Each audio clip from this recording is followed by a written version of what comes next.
bonjour et bienvenue à une nouvelle vidéo de l'action professionnelle du district 1730. Pour cette semaine, nous allons accueillir Patrick Ligereau. Et Patrick va nous parler d'un sujet qui est très intéressant et qui est aussi d'actualité. C'est le sujet qui concerne les besoins de financement des entreprises, et notamment des TPE et des PME. Et quelles sont les différentes situations dans lesquelles ces entreprises se trouvent, pendant lesquelles elles ont des besoins de trésorerie, et suivant les situations, quelles sont les meilleures options à retenir et les meilleures approches à prendre pour résoudre ce problème. Je vous souhaite une bonne écoute de cette vidéo et nous restons aussi à votre écoute pour que vous nous envoyiez des idées d'interviews que nous pourrions réaliser, et nous mettons en incrustation sur l'image l'adresse mail à laquelle vous pouvez nous écrire. Bonne écoute à tous. Bonjour Patrick, merci de nous consacrer du temps ce matin pour cette vidéo de l'action professionnelle du Rotary et notamment du district 1730. Est-ce que tu peux en quelques mots nous présenter ton activité, qui tu es? Oui, donc Patrick Ligereau, je suis donc membre du Rotary du club de Saint-Raphaël et j'ai un double métier. Une partie de mon métier, c'est de former les banquiers notamment ainsi que les fonds d'investissement. Et l'autre métier, justement, c'est de trouver des solutions pour des entreprises qui en ont besoin, plutôt des PME et des TPE, qu'elles soient régionales ou qu'elles soient nationales. Voilà. Et donc, les sources de financement, que ce soit des recherches de capitaux, des recherches de crédit, se font soit sur le territoire national, soit sur le territoire même international, suivant les types de dossiers. Oui, alors Patrick, si on revient à notre sujet principal, donc les entreprises ont régulièrement besoin d'argent, mais dans des circonstances extrêmement différentes les unes des autres. C'est quoi les grandes situations pour une entreprise d'être en besoin de trésorerie, d'avoir besoin de faire appel à un financeur? Alors, je dirais qu'il y a 4 cas qui peuvent se produire. Bien sûr, au début, pour lancer une activité, ou lancer un secteur d'activité, ou se créer. Ça peut être aussi pour racheter une autre entreprise.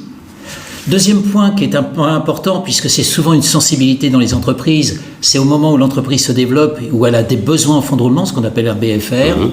Et là, effectivement, il y a beaucoup de besoins de financement ou de trésorerie.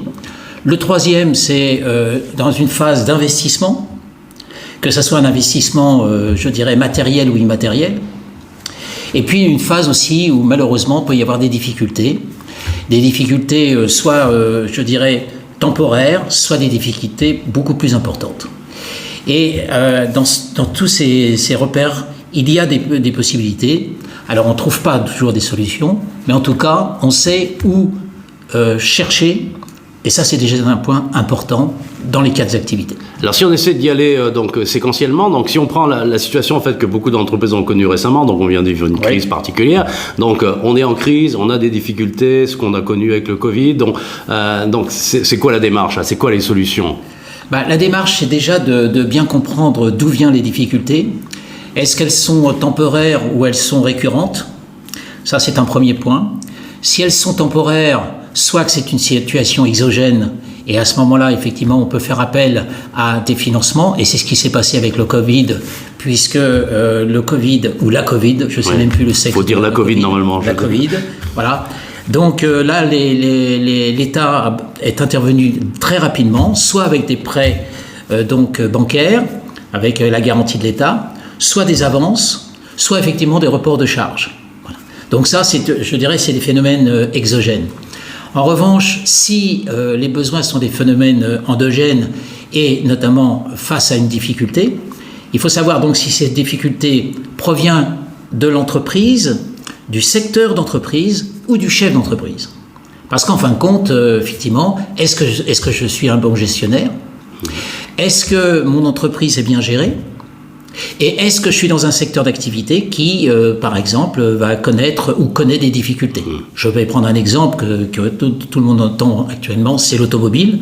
Le secteur automobile a connu une année difficile pour la vente de voitures, pour des raisons multiples. Mais ça fait moins 20% sur l'année. Eh bien, effectivement, il faut essayer de trouver des solutions là, temporaires aussi, pour les entreprises en faisant appel à des financements de stock et autres.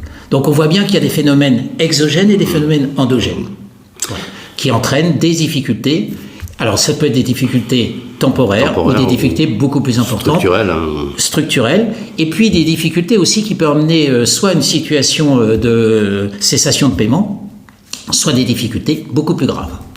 Mais là encore, dans ces situations entre la fin des paiements à des fournisseurs pour aller jusqu'à la liquidation, là, il y a une période difficile, mais des périodes où il peut y avoir aussi des solutions. Et ces solutions peuvent être soit pour l'entreprise par des solutions bancaires, mais pas que. Ça peut être aussi des garanties, ça peut être aussi des cautions, mais ça peut être aussi des solutions que le chef d'entreprise met en place par rapport à son patrimoine personnel. C'est-à-dire qu'en fin de compte, dans ces situations-là, si on n'arrive pas à trouver des solutions à l'extérieur pour l'entreprise, on peut se pencher après mais vis-à-vis du patrimoine du client, du chef d'entreprise qui veut sauver son entreprise, est-ce qu'on ne peut pas chercher des solutions, que ce soit sur le territoire national ou international? Et donc, si je suis dans cette situation de difficulté, en fait, qui vais-je voir? À qui je m'adresse? Je vais voir le banquier, je vais voir un conseiller, je vais voir... Alors, le premier conseil qu'on peut donner et que je donne, c'est effectivement d'aller voir son banquier qu'il connaît. Donc, lui, il connaît son banquier, le banquier le connaît, et c'est lui qui, en fin de compte, va donner un diagnostic et surtout va dire s'il peut, d'une façon ou d'une autre, trouver des solutions. Des solutions à l'intérieur de son établissement ou des solutions autour de son établissement, notamment vis-à-vis des garanties bancaires, des garanties données par l'État, par exemple, dans la situation actuelle, mais aussi des notions de caution ou des notions effectivement de solidarité avec plusieurs banques qui pourraient intervenir. Voilà, ça c'est pour ce point-là de difficulté. Et alors maintenant, si je prends le scénario inverse, alors tout va super bien, donc mon entreprise va très bien, je décroche des marchés incroyables, j'ai une expansion phénoménale, j'ai pas d'argent pour financer l'expansion, il faut construire des stocks, il faut investir dans des équipements, il faut avoir un fonds de roulement. Alors là, c'est une toute autre problématique. Est-ce que les contacts sont les mêmes? Est-ce qu'il faut faire autrement? Alors, il est certain que c'est un problème de taille, mais il faut forcément trouver plusieurs sources de financement. Que ce soit des sources purement bancaires, mais à partir du moment où on se développe, je dirais, on peut aller à ce moment-là vers des établissements qui, je dirais, accompagnent ce développement, notamment par exemple la BPI France, qui est un formidable établissement, qui est un établissement aussi public ou semi-public, suivant les régions, et qui vraiment aide. Ça aussi, c'est donc BPI. Il y a aussi les régions qui peuvent accompagner le développement suivant les secteurs d'activité, d'accord. Et puis après, on peut faire appel à des fonds d'investissement, ce qu'on appelle de private equity, bien sûr, ou alors des business angels. Voilà. Les business angels, c'est quoi le principe? C'est des particuliers, comme vous, comme moi, qui peuvent, parce qu'ils ont des capitaux, parce qu'ils croient à l'entreprise, peuvent mettre des capitaux. Et ces capitaux, c'est toujours intéressant parce que quelquefois, le fait de lever des capitaux, par exemple, on va prendre un exemple sur 100, j'ai besoin de 100 parce que je me développe, si je trouve 30, forcément, ça sera plus facile de trouver les 70. Bien sûr. Voilà. Et alors, il y a plusieurs solutions, visiblement. Et alors, la plaque tournante, moi, je ne sais pas trop à qui m'adresser. Donc, en fait, c'est quoi le point central qui va m'ouvrir toutes ces portes?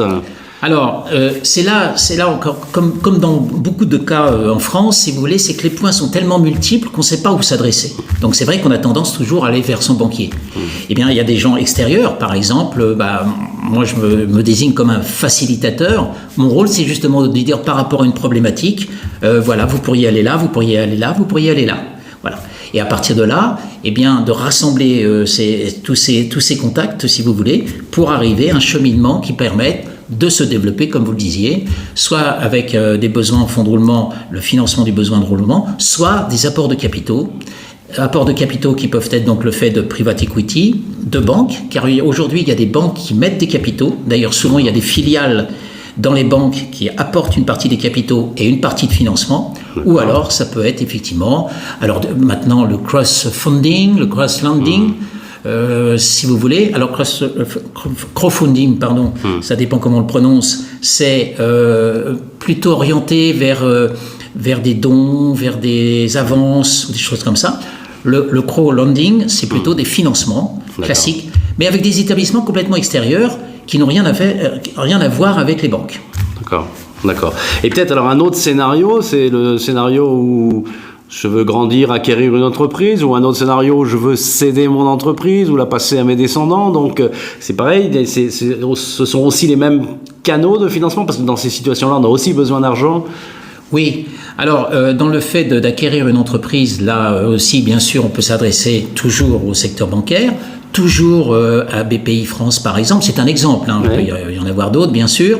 Ça peut être aussi d'aller voir des montages par exemple en LBO, Leverage Buyout, qui nous permettent effectivement d'avoir des prêts intermédiaires, d'avoir des apports de capitaux sur une durée donnée et qui permettent en fin de compte, à partir de là, de pouvoir acquérir des entreprises.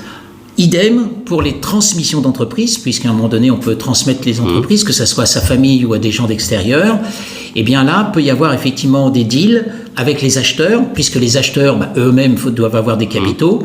Et là, on peut aller vers des montages où le vendeur peut faire des prêts, des prêts par sa banque pour aider l'acquéreur, ou alors des prêts à terme, c'est-à-dire d'avoir une partie du financement comptant par l'acheteur et puis une partie à terme. Et là, bien sûr, je dirais qu'il faut aussi intégrer qu'il n'y a pas qu'une personne, il n'y a pas qu'un établissement, mais il y a toujours, en fin de compte, des avocats, il y a toujours, surtout des experts comptables qui vont mettre ça en musique, et puis des gens, quelquefois comme nous, qui sont des courtiers, des courtiers en financement des apports de capitaux, qui vont aider, je dirais, cette entreprise à trouver le bon montage ou le compléter si le banquier ne peut pas faire tout le chemin.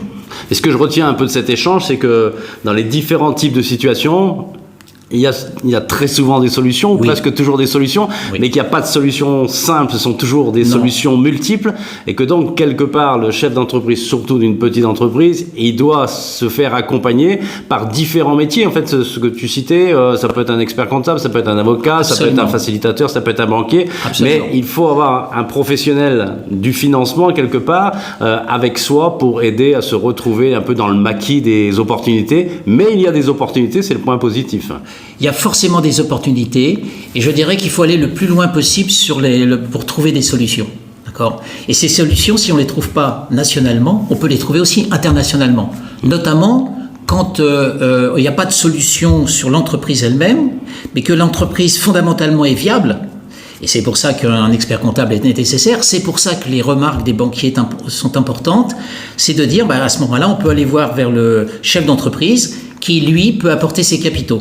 Il faut savoir d'ailleurs qu'une des problématiques des PME françaises et des TPE, c'est le manque de capitaux de fonds propres. Or, les fonds propres, c'est ce qui donne l'effet de levier. Je pense c'est ça qu'il faut retenir, c'est de dire, si j'apporte, on apporte, on trouve des solutions. Si j'apporte pas, c'est beaucoup plus difficile de trouver des solutions. Donc c'est souvent un mix, et c'est pour ça que faut vraiment, je dirais, s'intéresser à l'entreprise, s'intéresser à son montage, s'intéresser aux gens qui veulent aussi investir, parce que là aussi il faut trouver des gens sectoriellement souvent qui disent moi j'investis, je suis prêt à apporter des capitaux dans tel secteur, donc là aussi il faut tenir compte de ça. Mais on dit souvent en fait que les banques ne prêtent pas ou que c'est difficile. En fait il faut comprendre la règle du jeu et jouer avec la règle du jeu. Il y a des tas d'opportunités, il faut les identifier, se faire aider et les exploiter. Patrice, merci beaucoup de cette discussion très intéressante, et puis nous allons partager tout cela avec les Rotariens et les autres personnes qui regardent nos vidéos. Absolument. Merci à toi. C'est moi qui te remercie.